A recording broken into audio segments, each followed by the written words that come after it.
Ай, мына баланың аты кім? Сен атың кім? Менің есімім Руслан ғой. Мына аты кім? Руслан. Сен танисың ба? Жоқ. Руслан деп қаяқтан біліп тұрсың сонда? Жаңағаны сізге айтты ғой, мен болсам, бұл аға мені өнер мектебіне апарып тастайын деген, бұл аға болса мені алып кетті. Бергел, Руслан, тоқта. Тоқта. Руслан. Сені қаяққа апарып тастайын? Міне машинам бар менің. Бол. Ешшақ сенің, не мен сені тауып аламын. Ешшақ. О қызды не істейін деп жүрсің? Қайта Құдай маған әкелген екен, айдап. Нәйс сеніңе. Руслан, тауып аламын мен сені. Алла сені әкелген екен маған. Сен әкең емес пе? Мынаны алып кетейін деп тұр бір жаққа қарай. Мына қызды. Шынымен бе әкең емес қой, маған қара. Сенің әке-шешең қайда? Наурыз жақта нені болса сол аға мені. Тиіскен жоқ па саған?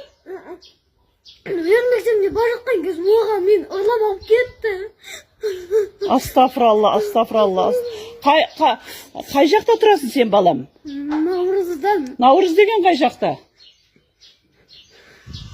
Әке-шешең аты кім?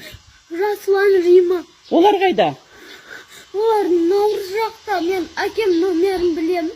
Телефон номерін білесің ба? Жаным, балам, қазір звондаймын.